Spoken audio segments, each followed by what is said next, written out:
My name is Brandon. I'm a former police sergeant and assistant SWAT team leader.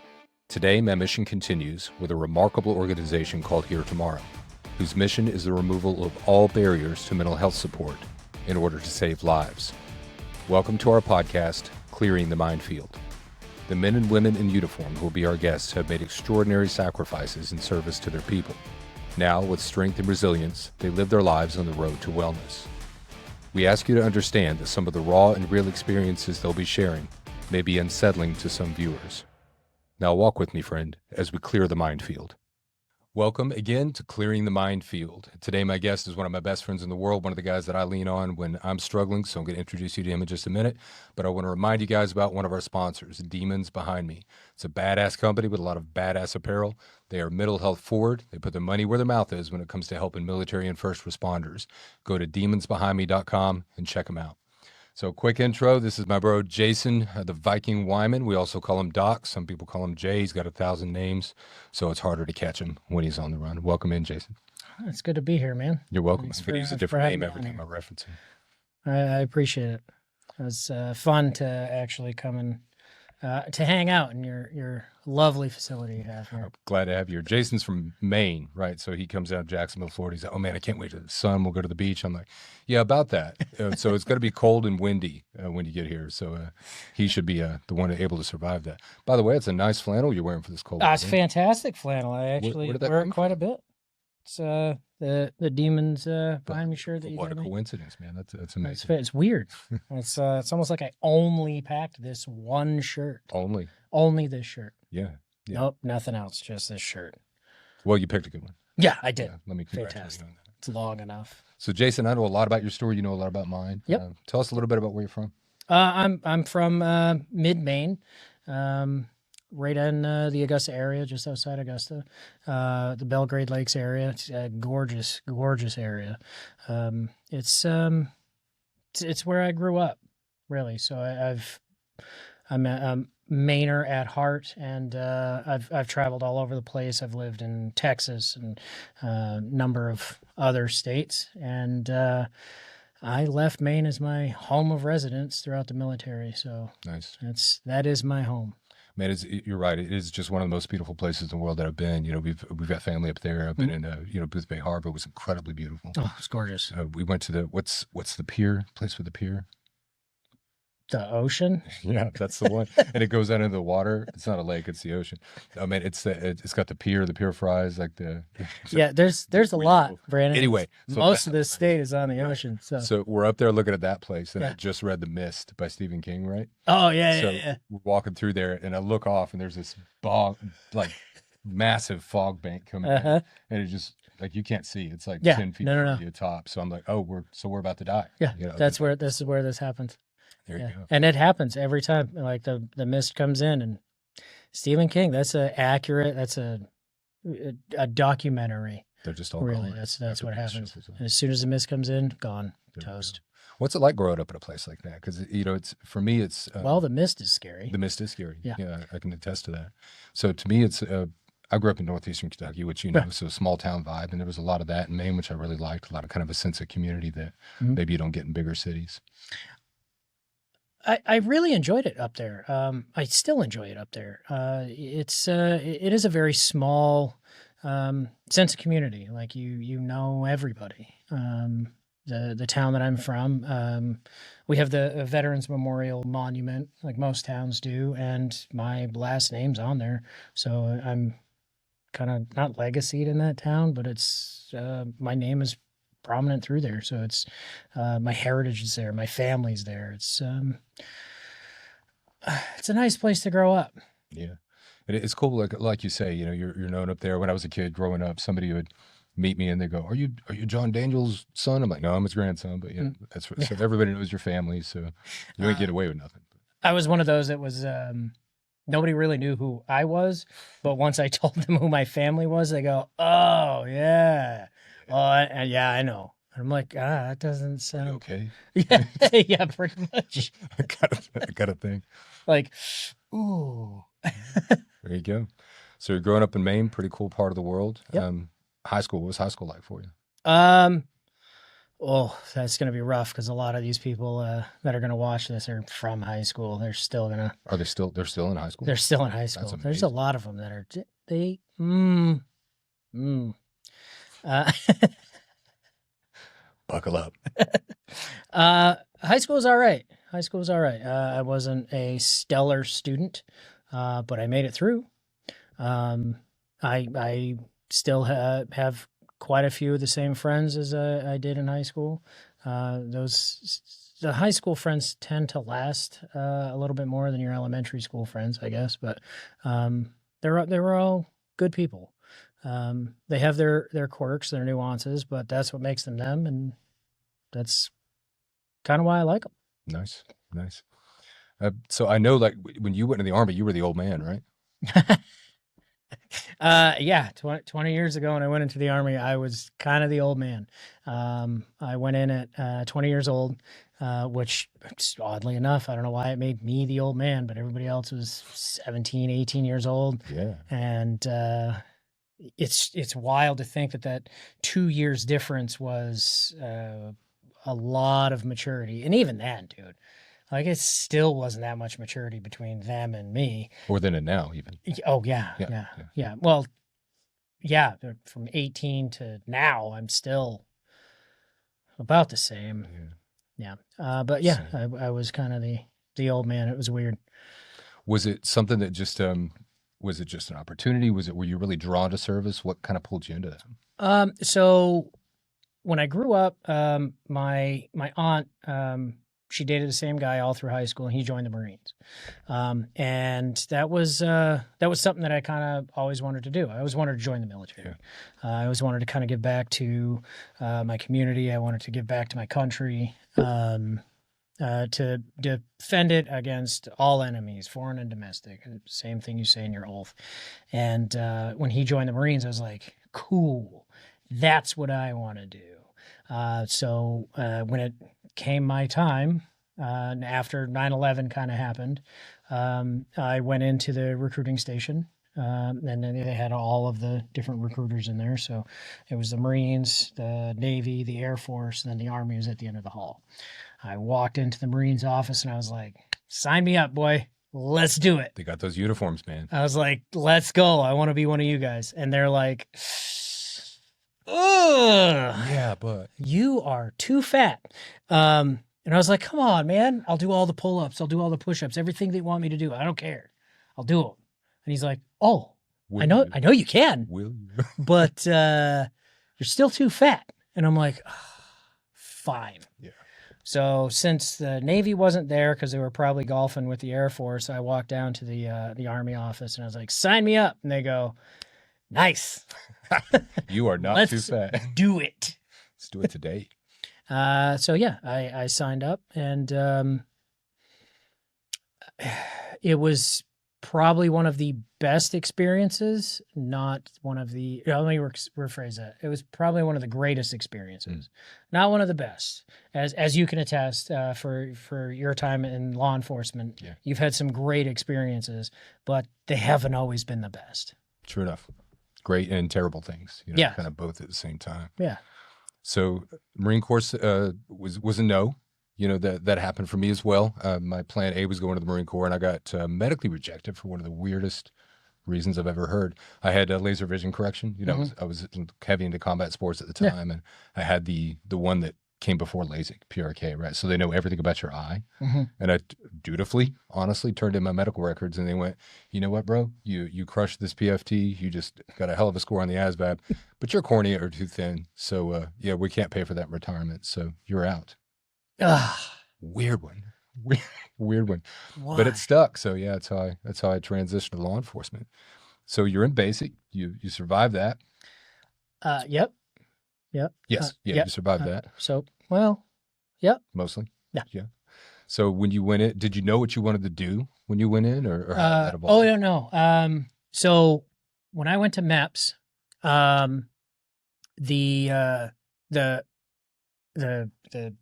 job selection guy, I can't remember his name, what his title is, but he's like, all right, cool. Like your ASVAB score was awesome. Like everything looks great. All you have to do is go through maps and we can pick a job. So my recruiter was actually like, dude, you can do, there's 270 some odd jobs in the Army. Yeah. You can do any one of them. Any one of them. And I'm sitting there going, yes, I can, the sky's the limit for me. I can do whatever I want. And then he sends me up to MEPS, pass the physicals. They hand me the color vision book and they're like, okay, read out the numbers. And I went, I can't read. I don't know if it's because I can't read numbers, which that's more than likely, or I can't see colors. And the guy goes, you're colorblind. So my list of jobs went all the way down to like 5 or 6 jobs. Yeah, kind of. And I'm like, shit. So my job, even though I picked it, it was kind of picked for me.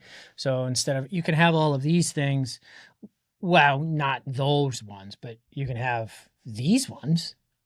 And because I wanted to do special operations, the only 2 jobs that were on there that were part of the teams were communications and medic. So I was like, well, I kind of like the body. I think it's kind of cool.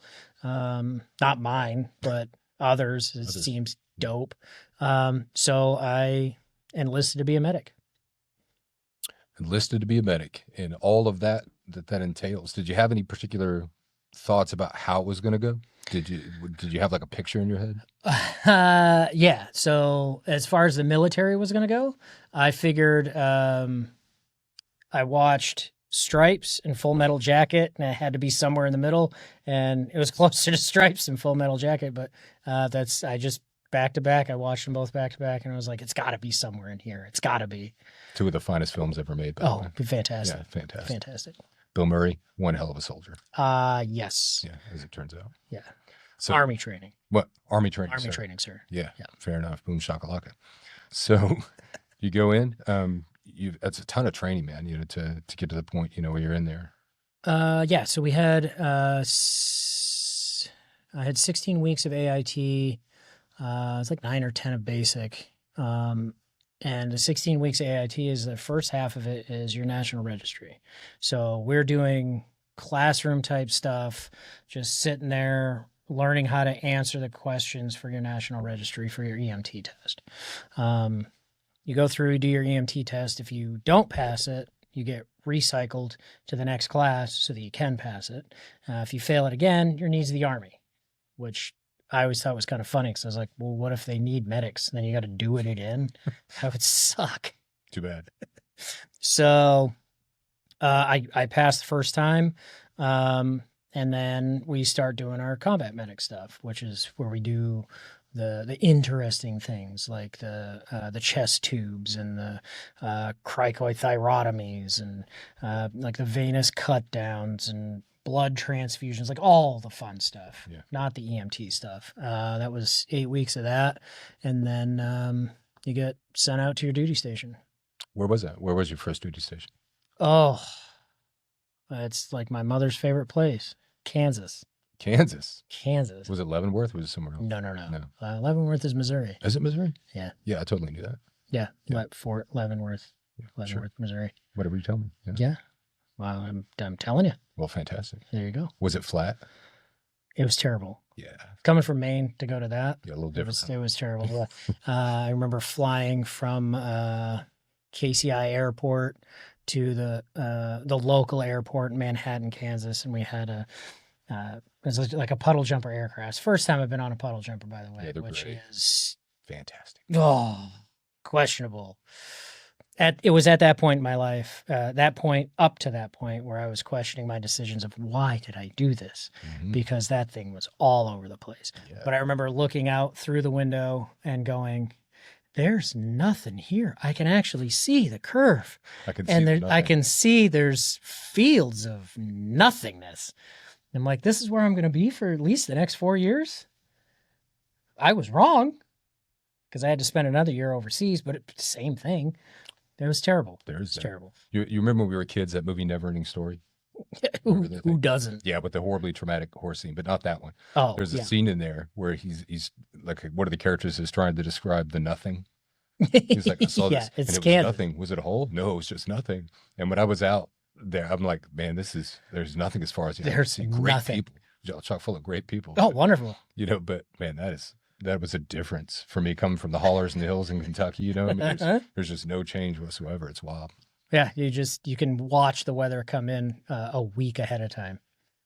I was You remember we were out in Colorado and that big ass storm was coming through one of those training classes? oh yeah, it That was ruined nuts. all of our tents. Yeah. We had to sleep in the what was it, the tack shop? Yeah. The old guy that owned the tack shop's like, I'd have you guys sign waivers, but you're all bearded and it looks like you don't give a shit. Yeah, you're probably good.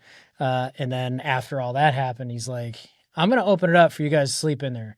You're not gonna steal anything, are you? And we're like, no. No. We didn't. We bought a whole bunch of stuff, Yeah, but same. we didn't steal it. And he threw us in there. He's like, here you go. Because the class it was a couple days, but the range was closed for that class. So it was our clubhouse for the whole time we were there. It was actually kind of fun. I remember looking out there and thinking, yeah, the tornadoes. I'm like, so this is how it ends then, I guess. So I'm just in this little block house and I'll get pulled up there somewhere. I don't know where I'm going to land, but there it is. Yeah. Exciting times. It's actually how Rob and I met. I was teaching a Krav Maga course, a firearms course. I think it was the first time we met. And that was, man, it was such a great course. You're going to see a few of those guys in the podcast as we go forward, like in other seasons. But just met some really good people there, and hit it off with Rob and you just right off the bat. I thought, man, it's gonna be fun. This is gonna be cool. And when we did one of our RBT deals out there, reality-based training. So it's kind of one of my niches, right? And I structure my scenarios. They are, and then I teach the students how to structure the scenarios. Well, these two, it wasn't even their scenario, but they were the role players in this thing. It was LaCava's scenario. That shit got weird, man. Oh, and it was like, I was like, am I going to let this go? Or to be honest, I let it go a lot longer than I normally would because I just wanted to see how it turned out. But they're both half naked. Rob is wearing a shemagh. Yeah, as like a skirt. Because he's a tiny dude, so he wrapped that schmog around him. I didn't even know it could go around a dude's waist. Like I didn't even. Dude. Yeah, well, it's a strong word. Yeah, strong word. It's quite. I mean, yeah. Anyway, that was fun. So Kansas was a blast, and then you mentioned you went overseas. What was that like? Yep. So Kansas was a lot of tornadoes. We did my unit, 270th Armored Cav. They came home from OAF 1.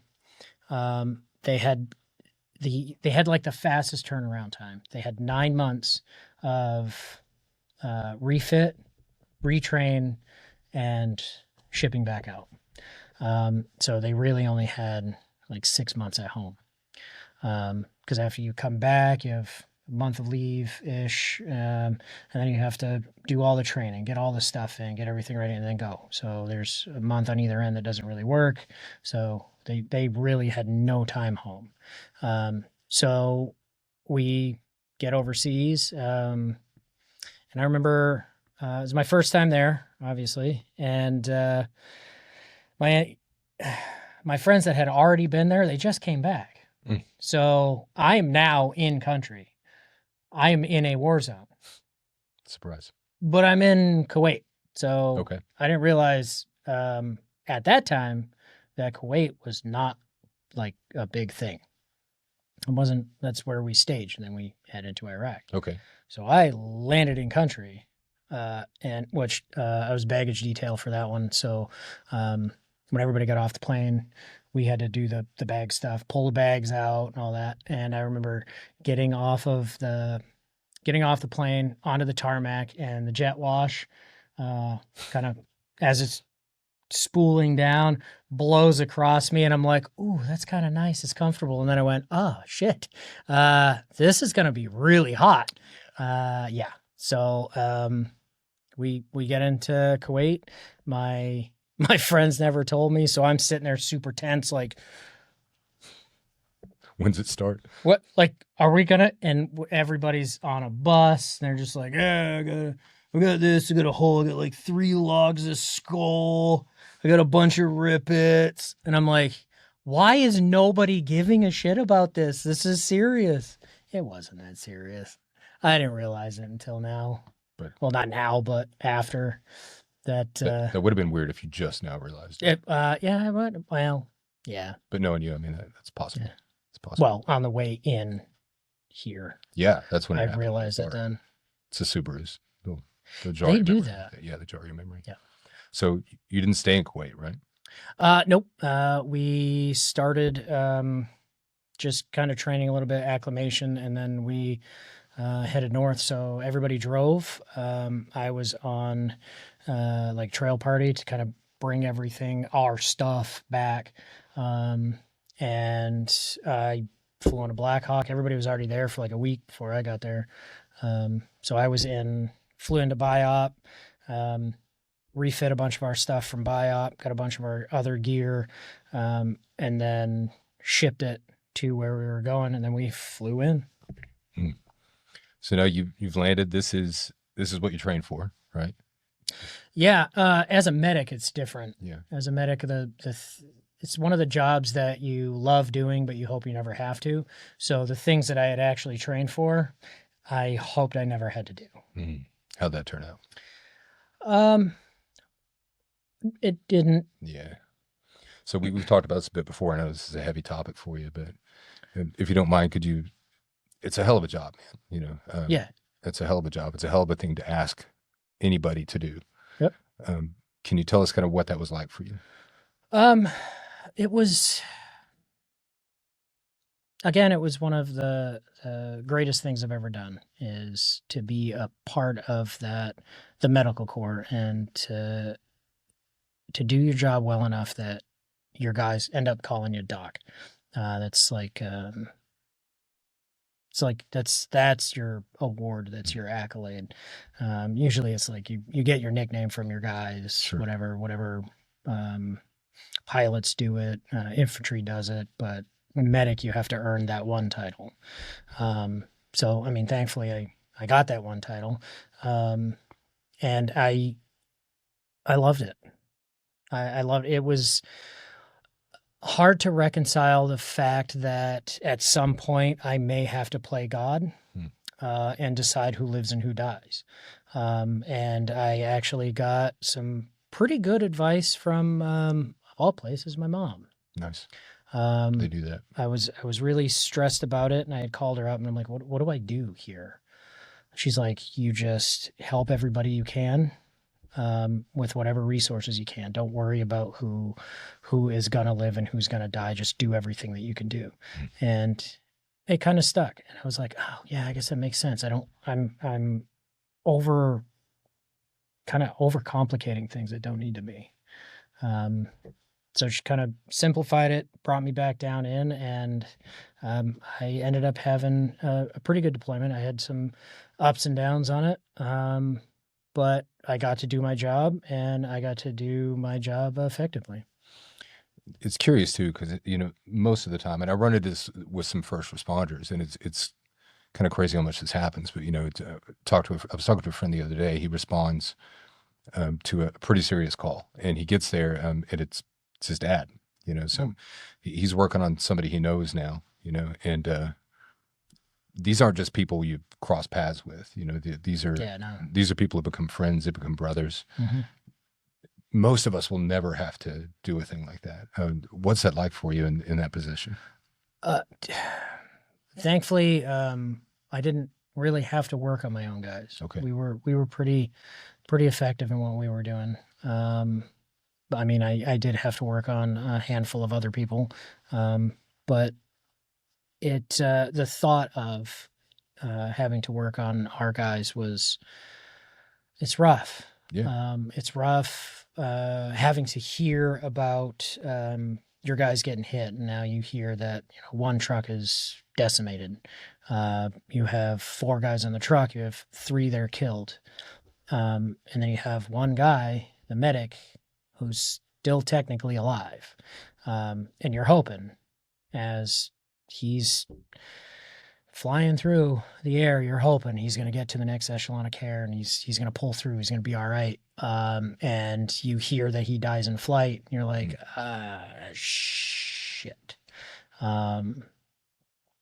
It sucks when you lose any one of your guys. We had other guys that there was something that kind of hit me when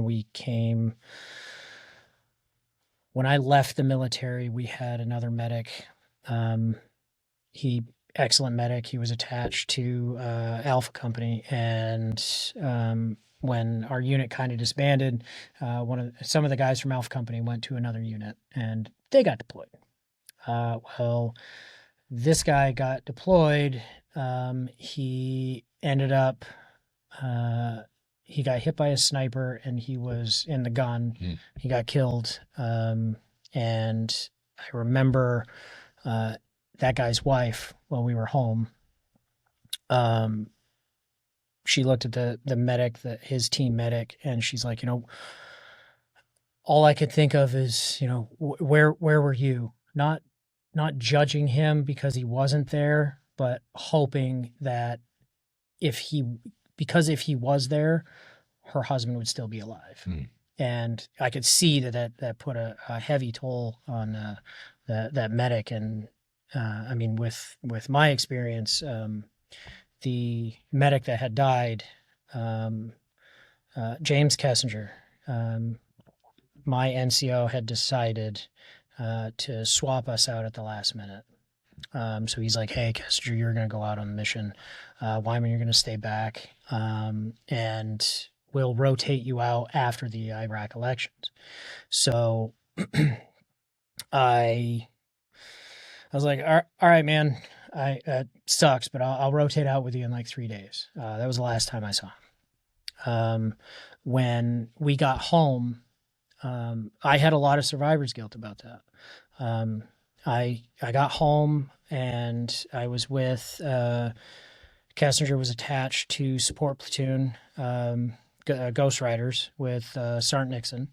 Sergeant Nixon's one of the best NCOs I've ever had, that I've ever met. Still a great friend. He and I were talking, and Kessinger's wife came over, and she looked at me, and I looked at her, and everything up to that point I was good with. I was very stoic about everything. I was happy to be home, but I still had a lot of things to deal with. And I looked at her, I knew exactly who she was, and I just started bawling. And I just started crying, like it's welling up. And she comes over, she gives me a hug, and I lost it. I couldn't stand. I've never really been in that position before, and I couldn't stand up. And I collapsed to the ground onto my knees, and I'm hugging her, and I'm like, "I'm so sorry. It should have been me. It shouldn't have been him." And for years, I had wished that. I had wished that it was me instead of him. Because at the time, I wasn't married, I didn't have a kid, I didn't have any of that stuff at the time. So he had a couple of girls. They had a son who was just born. James did see his son once as an infant. And I apologized up and down of like, I'm so sorry. It should have been me. It shouldn't have been him. I should have fought for it, and I didn't. And for years, I sat there with that guilt of not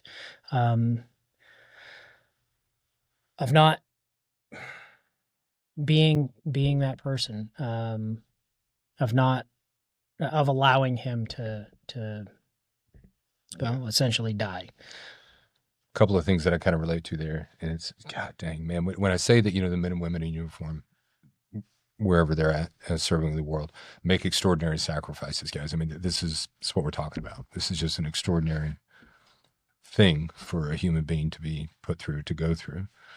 And moral injury, we don't talk a lot about moral injury. We talk a lot about CPTSD and our TBIs and all those things. But the worst things that stuck to me with moral injury were things I didn't do or couldn't do or thought I should have done this different, and sometimes they just won't leave you. And when you carry those things and you see the families, that shit can hit you, and it's just, when we had to deliver death notifications, I could hold somebody's hand while they were dying, and I could sit with them in their last moments. But when you get to the family's home and you see the toys in the front yard. Mm-hmm. God, it's the worst, man. Yeah, I mean, I still remember. I mean, I remember her shirt. I remember her dress. I remember everything about that interaction. And I had never been so overcome with emotion that I could not convey it. And all I could get out was, "I'm sorry. It's my fault. I'm sorry." And she she was not a very big woman, but she picked me up and she gave me a big hug and she said, "It wasn't your fault. It wasn't your fault." And she said that he essentially did what he loved doing. He loved you guys. He loved being a medic. He loved the platoon. Like he loved all of us. I mean, he was grumpy about it most of the time. He was an older guy, but he she was happy that if he was going to go, it was going to be with us. Mm. So you're home. You're back in the United States. Yeah. This is one of the sticking points, man. We've talked quite a bit about this. You know, when we leave service, you know, I wake up one day, I'm Sergeant Hicks. I'm the assistant SWAT team leader. I'm running missions. You wake up one day, you know, you got the job, you got the title, you got the mission. You're home and you wake up and it's a little bit different. Yeah. You wake up and you're kind of sitting there going, "The hell do I do now?" Yeah. Because you had everything laid out for you. You know, you had all you had to do was right place, right time, right uniform. You were good. Yeah. That was it. That's all you had to do. You didn't have to know what you were doing. They'll tell you when you get there. But right place, right time, right uniform. Yep. All set. And then trying to reintegrate when you have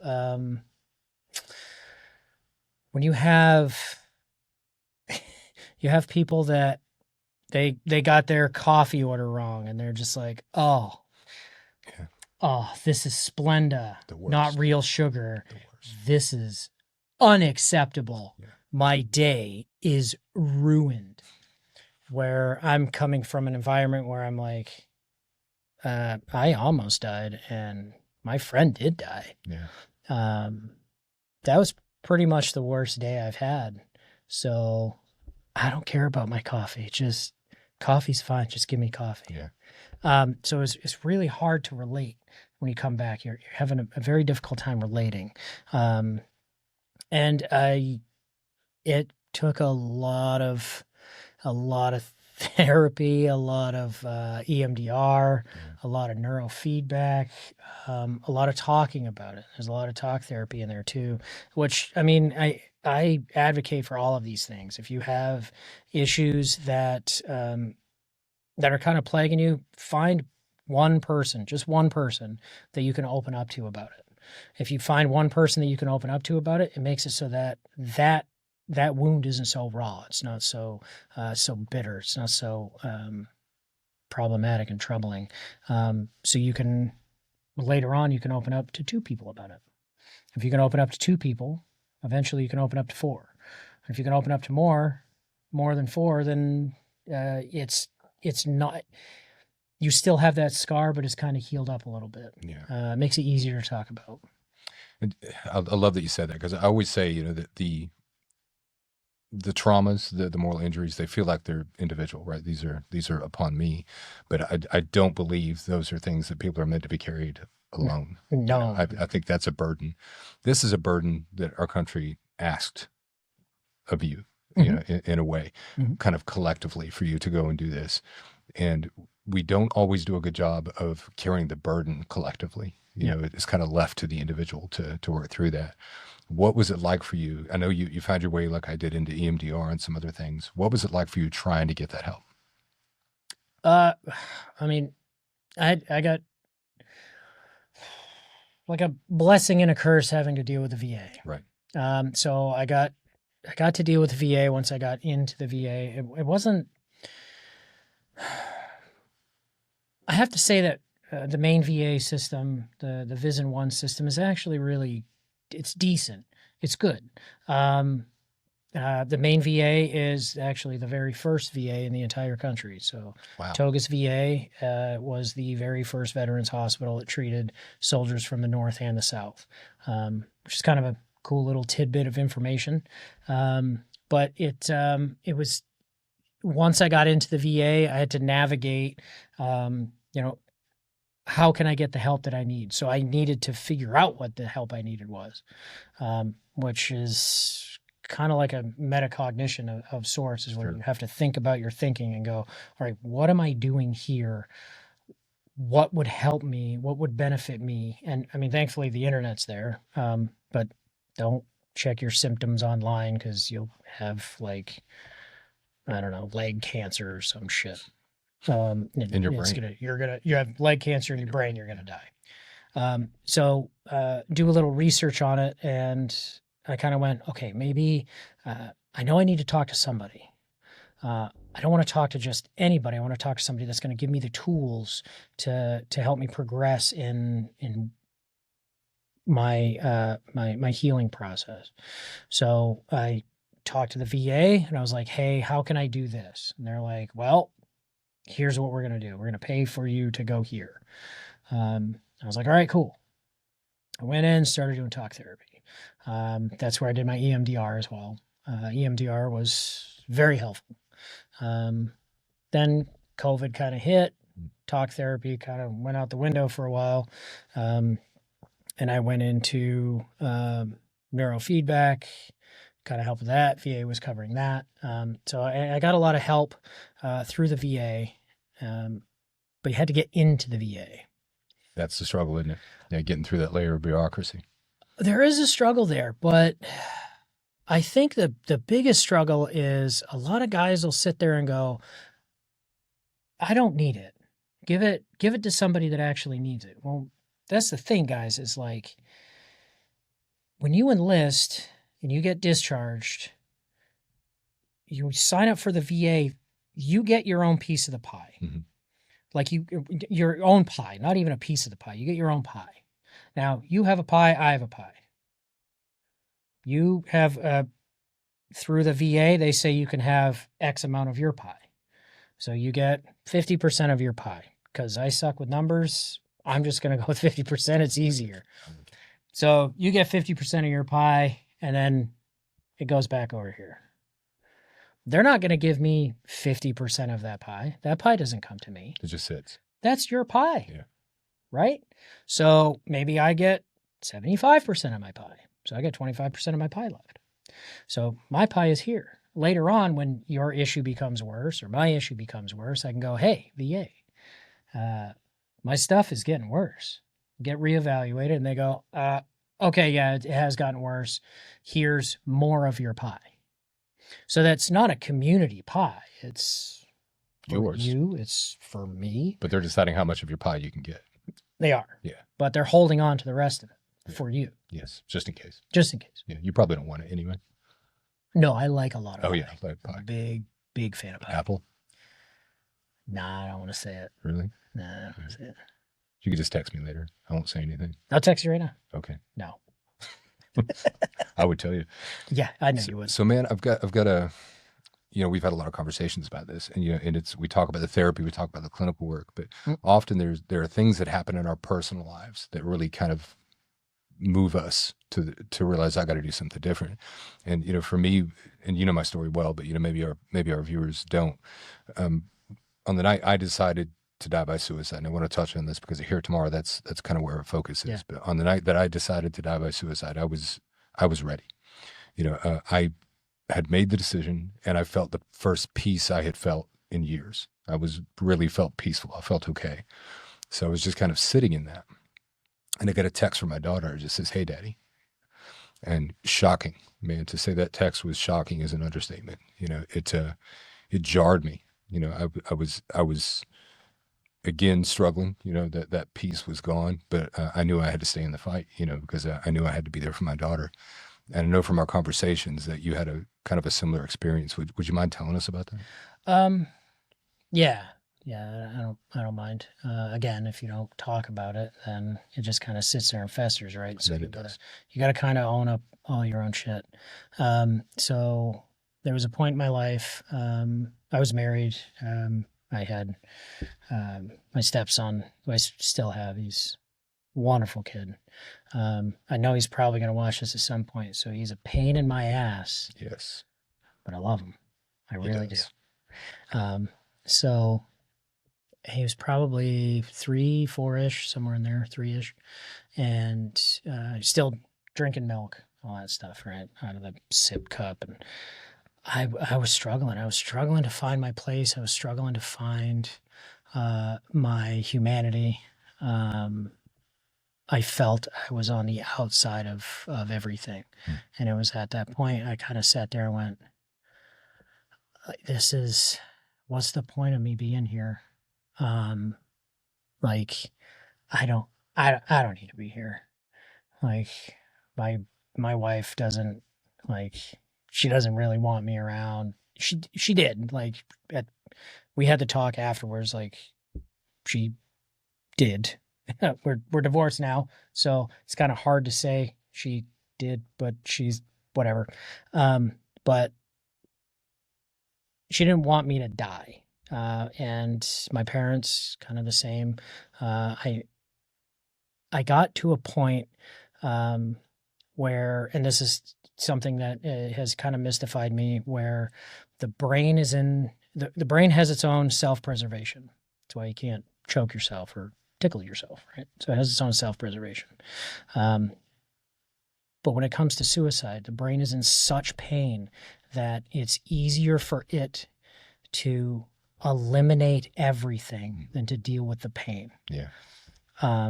So I was in such pain, it just mental anguish of everything, feeling like I was a burden. And I was like, you know what, I'm done. And I felt kind of similar the way you did about how, like, I had written a letter, and I left it up on the pillow up in our bedroom. And she was at work. She worked evenings, and I had picked him up from school. And we were just kind of sitting there, and I remember sitting in our gliding rocker chair. And I'm just sitting there just like, yeah, that's what I'm going to do. And where we lived, there was a little hill down, and it went to a back creek, and I was just going to go out and end it in the back creek. I'm not going to tell you how I was going to do it, but, well, I had the plan. And I had just this feeling of, there was elation there, but it was like kind of like guilt too, right? So I'm like, all right, I'm gonna do this, but it's for the betterment of everybody else. It's better for everybody. And I stood up, and I was looking at the TV, and my kid's watching TV, and I'm just like zoned out. And he comes over, and he has this milk cup, and he goes, milk. And I'm like, holy shit, I need to be here for you. Like, you need me to be here. Yeah. You need me to, like, to him, it was just milk. To me, it was, I have a purpose. This is my purpose, is to help you, to be there for you. And I started bawling, like all the emotion that had built up just all came out. And he looks at me like, what's your problem, dude? What's wrong with you? What is wrong with you? I still remember the look on his face. He still does that look. Yeah. Taller now, though. Yeah. Yeah. It's not down here. It's more like right here. Yeah, Jude's taller than me. So. He's not taller than me. No, he's right. It's pretty close. Right there. So I was like, nothing, dude. I got it. I got it. I'm on it, dude. I am on it. Yeah. Tears streaming down. But now I was so happy. I was so just guilt-free and happy. And just no burden. I was like, oh, that's what that feels like. It was like I had been waiting for that one thing, that one purpose, that I needed that one purpose. And I got that purpose from him just saying he wanted milk. I got him milk, I poured that milk, I poured it all over the floor. And I was like, here you go, man. Still tears. And he's still kind of like, whatever, dude. He goes down, sits and watches TV. And I sat in the chair for a minute. I composed myself. And then I went upstairs and I grabbed that letter. I tore it up. I actually went outside and we had a back driveway. I went outside. I burned the letter. And at that point, I promised myself and silently promised everybody else that no matter how bad it's going to get, there's no way I'm not going to do that. Yeah. And that's kind of the decision I reached. It's like, I think many of us realize who are suicide survivors, either we attempt and we survive, or, we've really contemplatively made the decision to do it, but we don't. Yeah. I think many of us realize I never wanted to die. I just wanted this pain to stop, man. I just wanted this to go away. And guys, if you're listening, remember there's somebody out there that needs a cup of milk, right? There's somebody out there that needs that text answered. And it's just, there are reasons to live. Yep. The one that I kind of tell others, because I have had a few friends that have reached out over the years and say, Doc, I'm having a hell of a time. And they're like, I'm going to punch my ticket. I'm like, oh, wait. So one thing, I would rather stay up all night with you, listening to you bitch about your problems, than to ever sit in 1 second of your eulogy. Ever.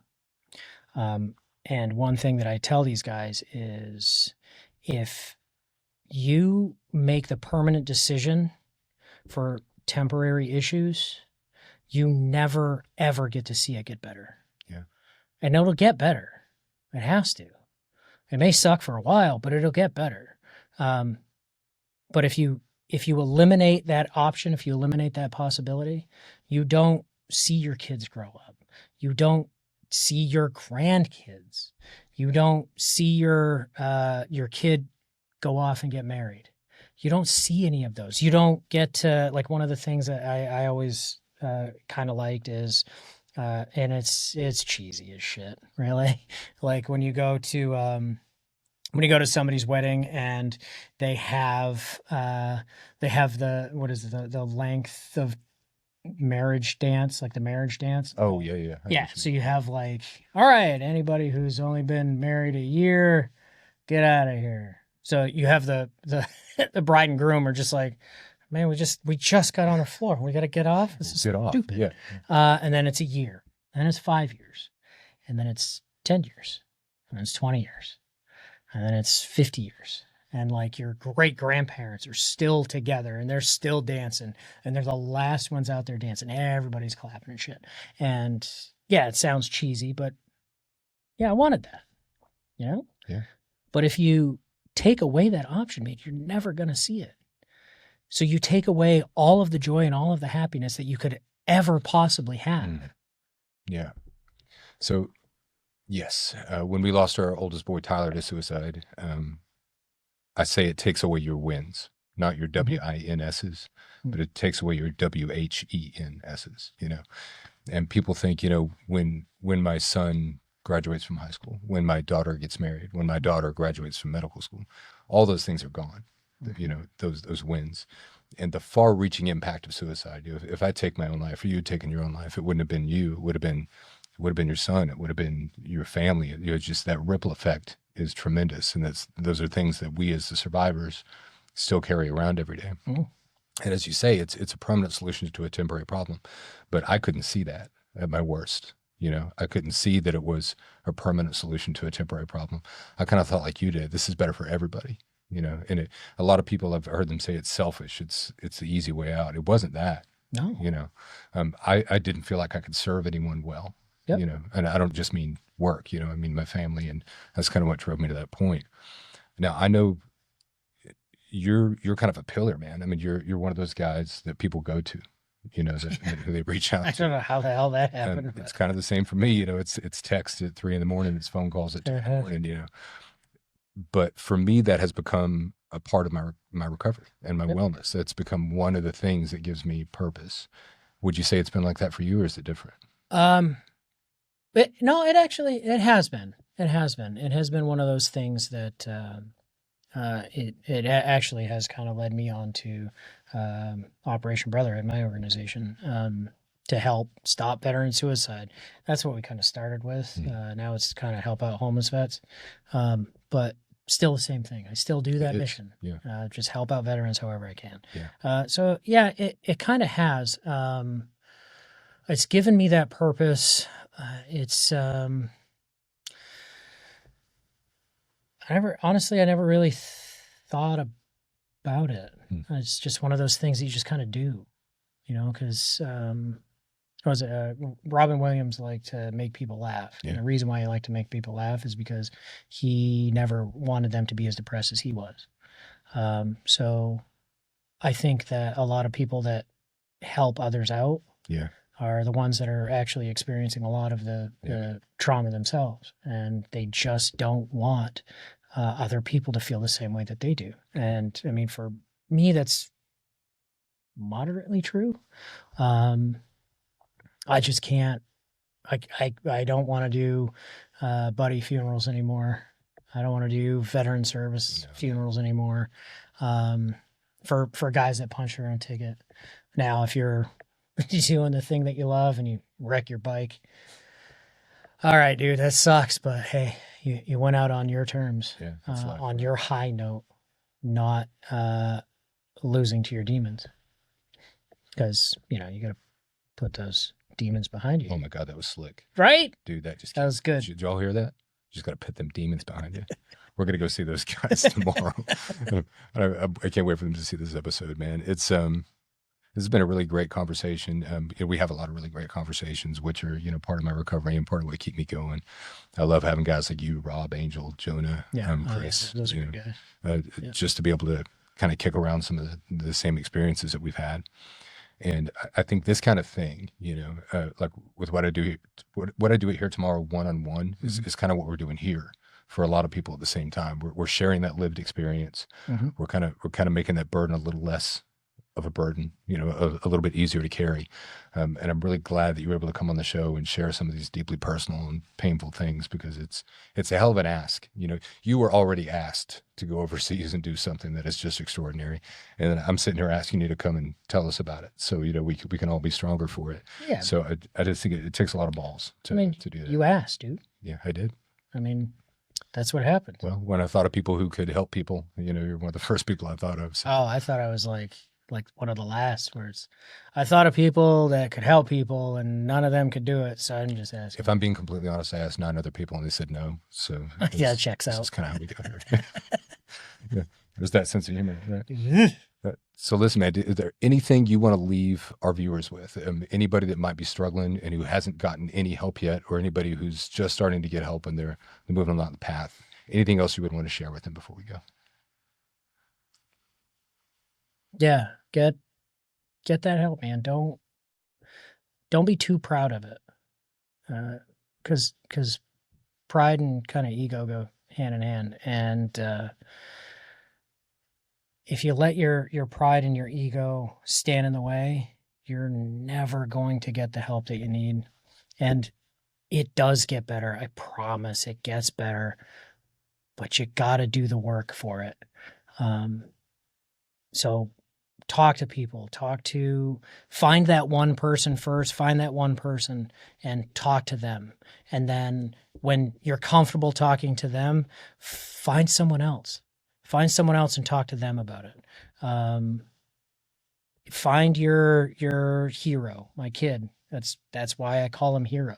So anybody that's heard me call my son Hero, that's why. It's because he didn't know it, but he saved my life. He's my hero.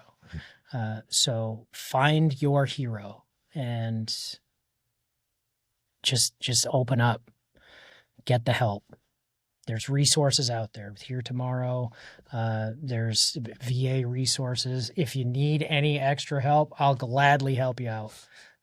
Message me on Facebook or Instagram or whatever. I don't care.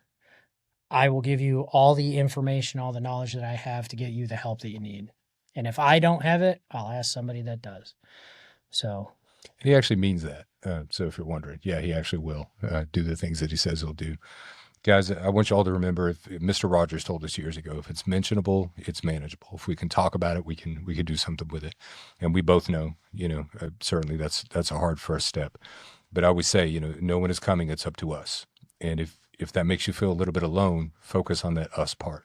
If you need to take leadership in your own wellness and your recovery and start the process and have it be self-directed, that's great. But nobody does this alone. It's up to us, right? No one is coming. It's up to us. Yep. Jason, I love you. I'm glad you're on the show. I'm glad you're down here. Yeah, dude, this is fun. Yeah, this is a blast. This is dope.